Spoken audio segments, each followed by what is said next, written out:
Welcome, everybody. My name is Michelle Osborne, and I am the Program Coordinator for Community Learning and Action Initiative.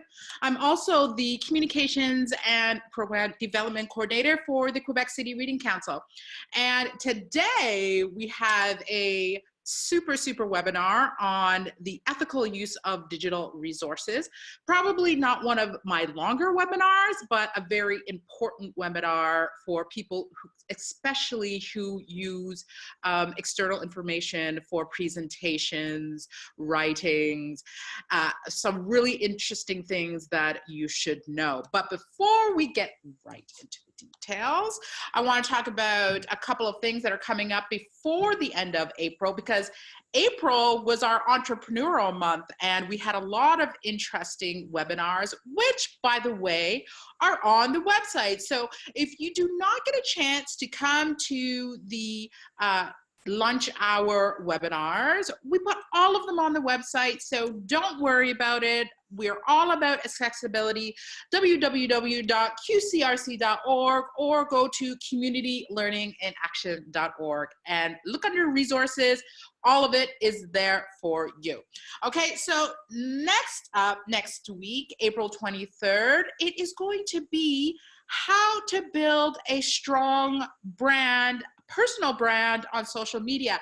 And if you are an entrepreneur, if you want to be an entrepreneur, this is going to be a webinar that you are not going to want to miss. It is packed with information about knowing and learning how to present yourself as a brand on social media, how to present yourself personally, a lot of things that people don't know. So again, if you are an entrepreneur or you want to be, this is one that you're not going to want to miss. And then on April 30th, we have a special guest on our Facebook Live who is talking all about brand building. So you can send us your questions live as I talk to her, and it will be a really interesting conversation. This is a woman I met a while ago who is from, who lives in Quebec, not from Quebec, but she was able to establish a really big business of her own, even with language barrier challenges. And she doesn't even speak French right now. She lives in Quebec and has a hugely successful business. So she's going to tell you some of what she had to do that, and it should be quite interesting. And again, on April 30th, if you are interested, please let me know. I'm going to run the How to Build a Strong Personal Brand webinar in the evening in person. Some people like to do it in person. You just need to email me, michelle_osborne@qcrc.org. Awesome. Now that we did all of that paperwork, let's get into today's presentation. I'm really excited about today because the internet is filled with information, and we use the information all the time in various different ways. And so this presentation is about copyright, intellectual property, what you need to look out for, citing resources, citing sources. So I hope you find it informative, and we'll see what you think. So let's go to the presentation right now.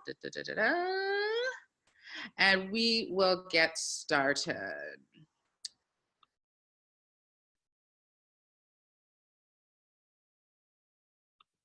Okay. Give me one moment here. Of course, technical difficulties when you want to start a video. Sharing the application.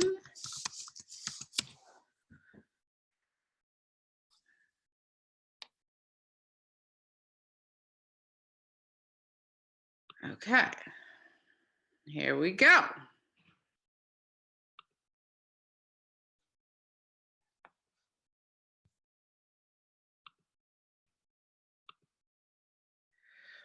Perfect. Ethical use of digital resources. I hope you can all see that. There we go. Perfect. I hope you can all see that. So let's begin. what we are going to cover today, we are going to talk about, first of all, defining the term digital resource. What is that? Some of you may know, some of you may not know. We'll also I mean, I just was more, even if I knew French, I'd still be like, what just happened? Because then it was going blah, blah, blah, blah. Okay, can I get you to mute your, okay, I got you muted. Okay, sorry.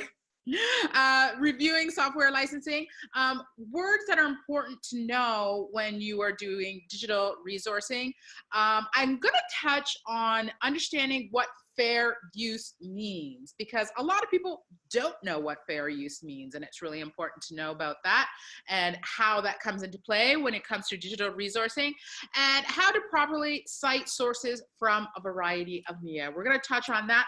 The thing about that portion of the presentation is there's so many different ways to cite sources. So I'm just going to give you a little brief overview, and then depending on what you are doing and who you are doing it for, I have provided a work chart for you to be able to take a look at that. So before we do that, what I want to do is share a quick video with you.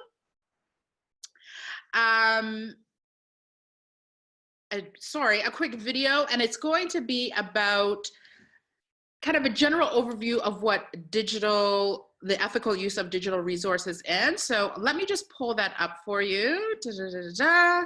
So you can take a look and see.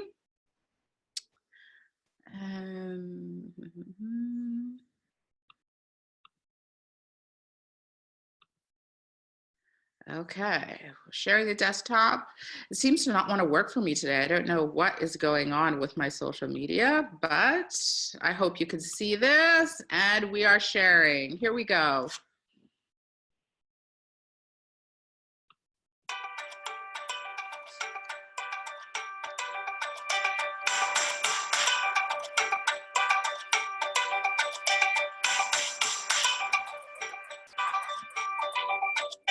The internet makes it easy for anyone to find information, images, videos, or music. Thanks to cell phone cameras and other digital tools, we're encouraged to create, consume, share all those things. And that can pose a lot of challenges when it comes to copyright. Before the internet, it wouldn't enter your mind to just copy and paste someone else's material for your own use. Now, in a matter of seconds, you can copy an image or download a video and add it right into your work. So how do you know when you can reuse someone's work? Why can't you just download a song from your favorite artist and share it? Or copy a video from CNN and put it on your website? It's online, so obviously it's fair game, right? That's a key question that is repeated more and more these days. There's no single answer, but there are terms and licenses that can help provide guidance. For starters, all creators own the rights to their work, their intellectual property. It's their decision on what and how much to share. Some creators choose to apply copyright, giving them exclusive rights to the work. Others rely on a website's default license, or elect to share their work through Creative Commons. License designations like attribution, share alike, or no derivatives tell you how a work can be used.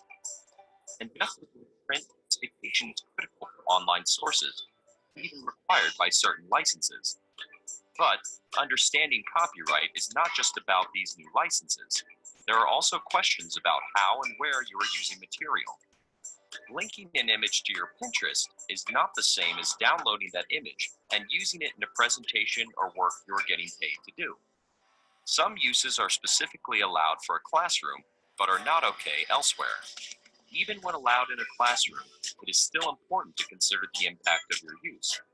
Is the material being transformed into something new?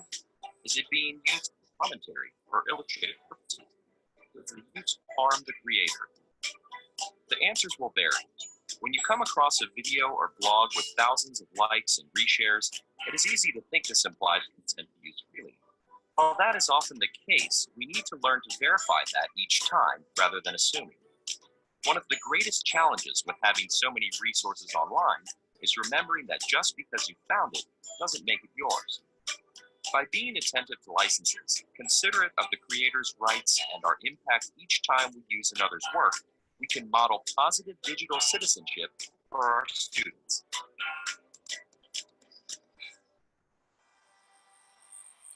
So I hope you kind of have a little bit better understanding of what we're about to talk about today, what ethical use of resources means, and we'll get into detail about all of those little things in a moment. So as we move on, let's start with defining the term digital resource. So what is a digital resource? So basically it can be any of these things in the digital format. So databases, newspapers, journals, books, videos, anything that you can extract information of that you want to use or that you want somebody else to use. And we're going to talk about in this presentation how to know if it's copywritten, if it's fair game, and how to be able to use it responsibly, because it can be a big deal if you use copyrighted photos, videos, even things on websites, things from books. And a lot of people don't pay attention to it, and they think that they will never be found out because the world is so big, but actually the world is quite small. So especially if you're a presenter like I am, the one thing you will notice in all of my presentations is information that I have taken from different types of resources. You will see a link at the bottom of the page where I found the information, and that means that you can go on any of those links and read about all of the details of what I'm talking about. So I always make sure that when I take information from somewhere, I give credit where credit is due. So defining the term ethical use of resources. Okay, so there's so much material online that sometimes we don't know if it's copywritten or if it's fair game for us to use. And so it's really important to look at all of the details of that resource to find out if it's copywritten or if you can use it. It's really important, especially for content creators, right? Content creator right now in the world is a big, big thing. We're all content creators. What does that mean? We put together information and we publish it to the world. And so when you are citing sources, resources, information, it's really important to make sure that you give credit where credit is due, because you don't know who you are presenting to. And remember, I did a presentation on digital footprints. So whatever you are putting out there online does not go anywhere. Once you put it out there for people to see, it is there forever. And so when you are using other people's information, knowing if it's okay to use or not is really, really important. So that's what the ethical use of digital information is. The dictionary term, the ethical use of resources, the ability to find, identify, and use valid digital information fairly, legally, and responsibly. So on this slide, I kind of wanted to show what the digital information fluency model looks like. And for, I would say all of my presentations, whether I'm using slides or not, this is the process I go through when I need to put something together to present to you. So I first think, okay, what is the topic that I'm going to be talking about? So what am I going to be looking for? And the research part of the presentation is actually the longest part of putting together a presentation. For me specifically, maybe it's different for somebody else. That's the easiest part for them. And then the creative part is the hardest part for them. But I do extensive research for all of my presentations before I present them to you. And I have to really understand what information am I looking for, what is valid, where am I going to find this information? And of course, the online world is huge, ginormous. So it could be a never-ending vortex of sorts for you to find information. So you have to really know where you're going to get your information and what are the credible sources or resources from. You know, there are some websites that are credible, and you know that if you go there, you're going to get really good, valid information. And there's some that you're not sure. So really be careful with that. How good is the information, and how will I use the information ethically? And that's what this is about. It's really important to understand that. So with every resource, make sure you do the deal, D-E-A-L. So you determine if the information is valid and appropriate, of course. And then E, it's evaluate whether the information is current. And then A, for in the deal, is authenticate that the information is accurate. That is so, so important. You do not want to spread information that is not accurate, because then you look like you don't know what you're talking about. Okay, let me say this. A lot of people want to get information and put it out there and act like it's their own and act like they know everything. And we can't possibly know everything. We might have a certain expertise in a couple of things, but be honest about your work. There is no problem with letting people know that, hey, I did this research for you and I'm putting it in a format, in a way, just like I do for you guys out there, sharing information that might be difficult for you guys to pull, or you don't have the time to pull, put it together and making sure that I give credit where credit is due, but make sure the information is accurate and that you get it from credible resources, and look at why the resource was created. Okay, that's really important. Was it created because they wanted to make money off of it?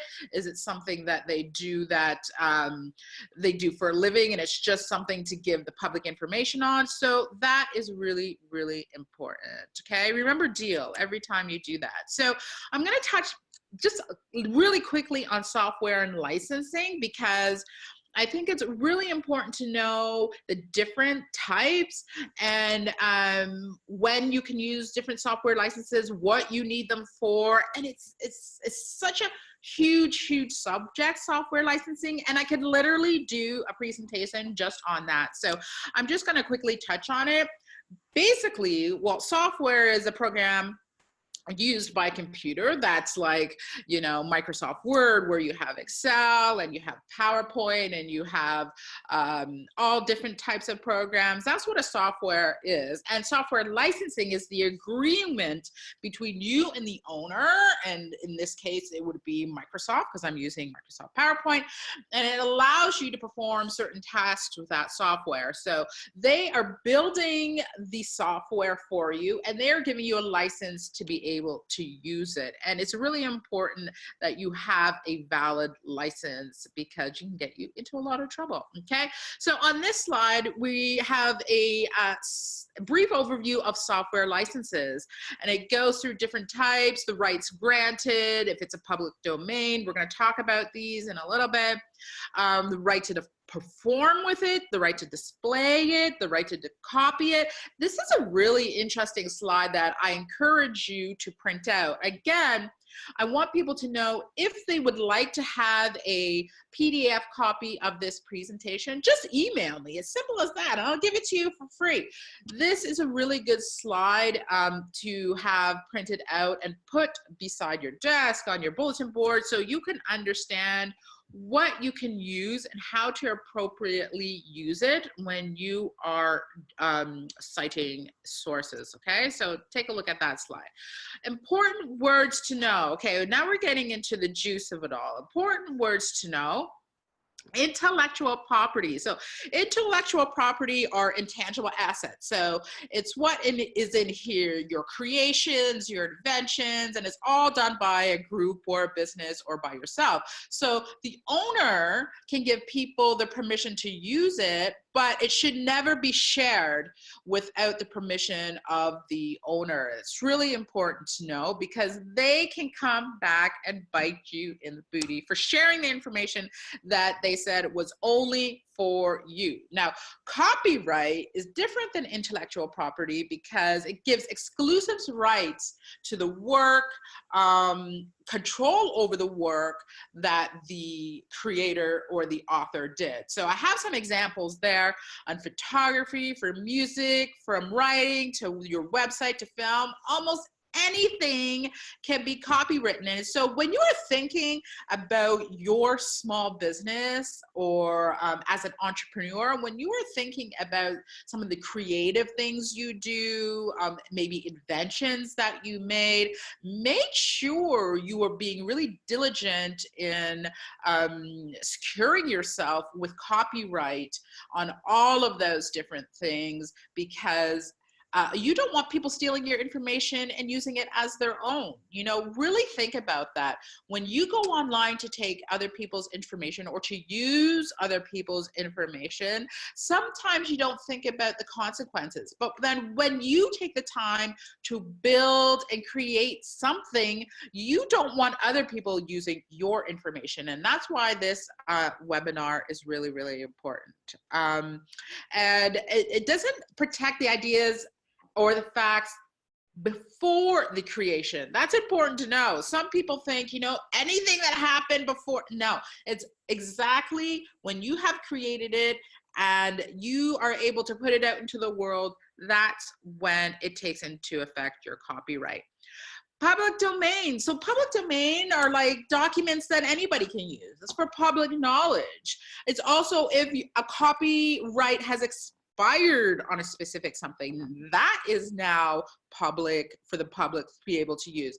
I want to point out that if you copyright something, it normally has an expiration date, and a lot of people don't realize that. So you got to keep on top of your stuff when you're trying to secure it. Make sure you know when the expiration date is, so that if you want to make sure it stays copywritten for a longer period of time, you are covered. Because if you don't, it is fair game for everybody to use. Piracy is basically stealing copywritten work and taking it as your own and using it for the intention to sell or to give away without permission. So, and that is a big deal. You know, a lot of people think that it's not, but just think about, and I like to put it this way, think about if it was your business, how that would upset you greatly, that you put all this time, money, and effort into putting something together, and then someone takes it away and makes money off of it who did not put in the time, money, and effort. So really think about that when you are looking for information. Plagiarism, it's using someone else's words as your own. So how to get around this, how to make sure you don't plagiarize. Make sure that you use your own words as much as possible. That's the biggest way to make sure you are not plagiarizing. And make sure you properly cite the information and the sources for the information that you received. And I listed some examples there. Creative Commons. So Creative Commons is basically an organization that provides licenses that allows people to copy and share copywritten work. Yes, it is possible. Do not think that all copywritten work is unattainable and you can't touch it. There's absolutely ways that if you would like to use the information, that you can gain access to it. And going the Creative Commons way is the way to go as well. And last but very much not least, fair use. It's a way to use copywritten works, in limited ways of course, without needing permission. And I want to go into understanding fair use a little bit more, because a lot of people want to know, okay, how do you use this copywritten material without getting the approval to use it? A lot of people want to know that. So I've listed some of the examples below, and it applies, first of all, to all and any copywritten works. criticism and comment. We see those often online. It could be on a blog, it could be on a show, it could be on a YouTube channel. Those are fair use games. For research and scholarship, definitely. When you are researching things, as long as you properly cite the source, you can use that. That's fair game. News reporting, we see it all the time on TV when they want to talk about a certain subject, but it's a copywritten organization. They just make sure they cite it and mention it appropriately.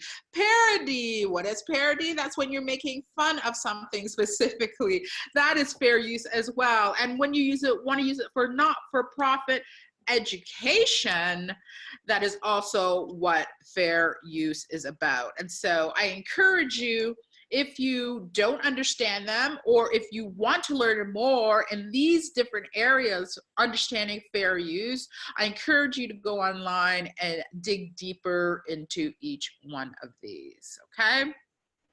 So how can you determine if whatever you are citing or the resource or the copywritten material you have is fair use? So is it inspiring or something new? That's a big trigger. Is the original source your competition? Okay, I want to talk about this one just for a second, because if it's competition and you're using it, a lot of the times you're most likely using it like it's your own, meaning that you are trying to go through the different ways of competing with your competitor, and so therefore discrediting them. But I want to say the world is small. We all think it's big, but it's quite small. So your competition will find out, especially if they are good at what they do, and they will call you out, which means they can make sure that you are noted as a source that is no longer credible if you act like their information is yours. Remember when you acknowledge the author, it does not necessarily mean it's fair use. You really have to look deep into the information that is posted to make sure if it's fair use or not, the copywritten material. And the more you use it, the less likely it is to be fair use, meaning it's almost like you're using it like it's your own. And then there's validity issues there with who you are. Are you a credible resource? And what is the information you're providing?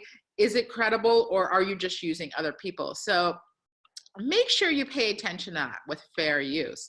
Now, on this slide, it's a really great infographic, and I'm such a big fan of infographics because I'm a visual learner. So this gives you a really good kind of workflow of, can I use the picture? And a lot of people, especially with photos, you know, writings or journals or books, you know, sometimes those can be a lot easier to cite the information, but what about the pictures? A lot of people don't know if a picture is, you're able to use it or not. So this workflow shows exactly how you can use the picture and how to find the resource or source if you can use a picture.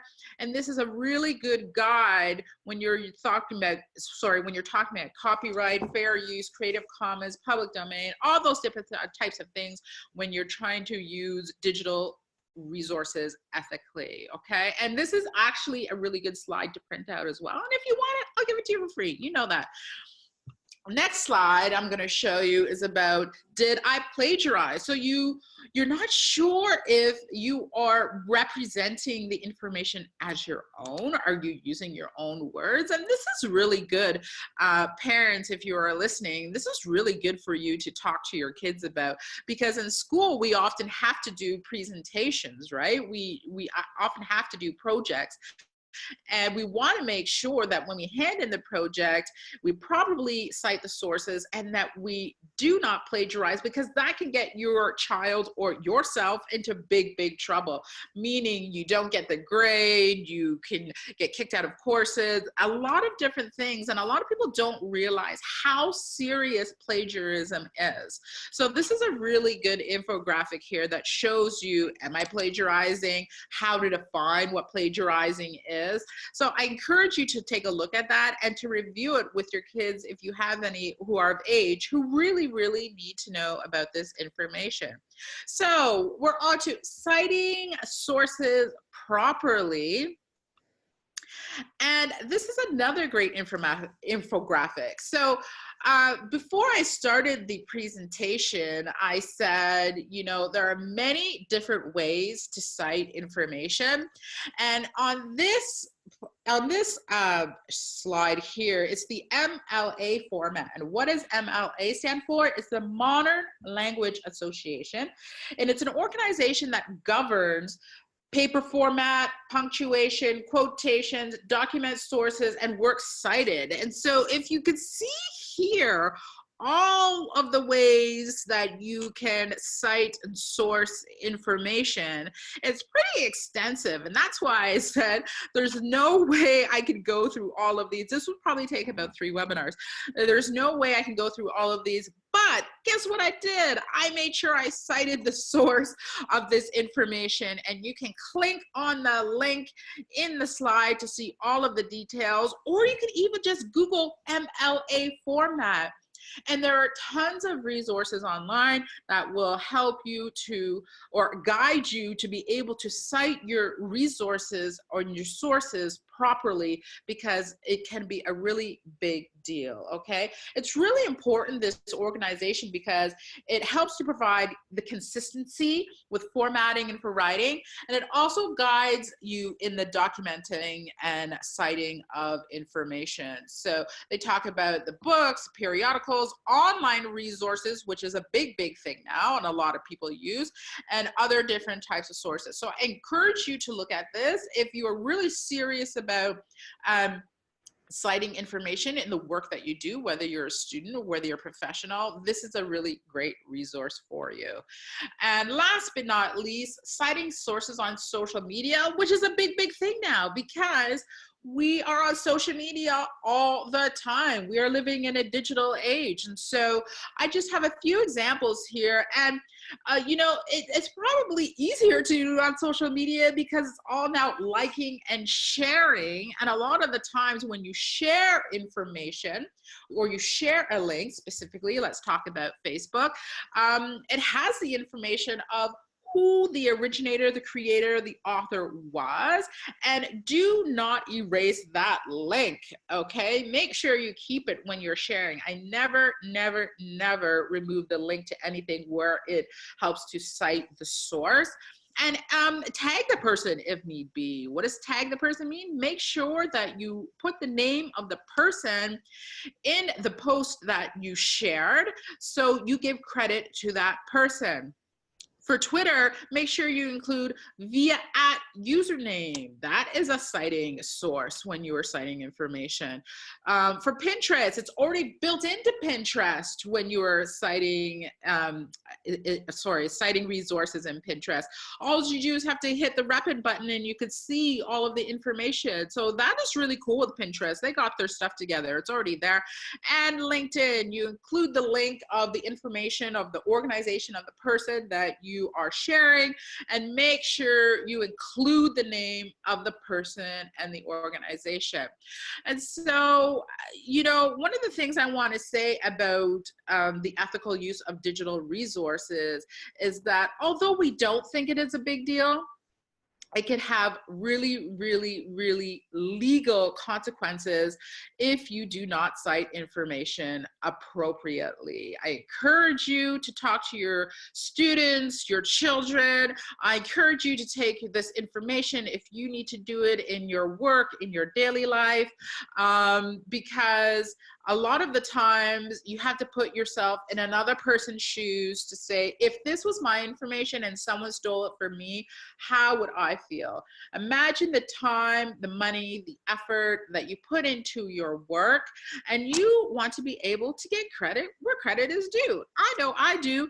Remember, on every one of these slides, and you will see them in all of my presentations, I make sure to cite the source by putting the link at the bottom So if you want more information on any of these specific topics in the slide, you can go to that website and get even more detailed information, because this is absolutely not the maximum amount of information you can get. There is so much out there. But if you want to know more information, just email me. I'm here. I'll get it for you for free. And if I don't have it, I can find the person or the resource that does. And I will give credit where credit is due. So if you do not have any questions, does anybody have any questions before I end this meeting? No questions. The ethical use of digital resources. I hope you got something out of this today. It's really important to stay on top of your things as someone who borrows information and as someone who creates information. It's a really important topic for me, as I think it should be for you. Don't forget, April 23rd, we are having How to Build a Strong Personal Brand. One of my absolute favorite webinars. Can't wait to talk to you about that one. April 30th, we have a Facebook Live on brand building, and we're gonna have a special guest with that one. So excited. And then May is coming up. We're having the Understanding Basics of Online Navigation and how to maintain your computer, because I know a lot of you don't know how. And we're gonna go through that. Thank you everybody for joining me on this Tuesday. Spring is almost here. Take your time to learn a little during your lunch hour. And thank you everybody. www.qcrc.org, communitylearninginAction.org. All of this information can be found on those websites. And I will talk to you later. Bye-bye.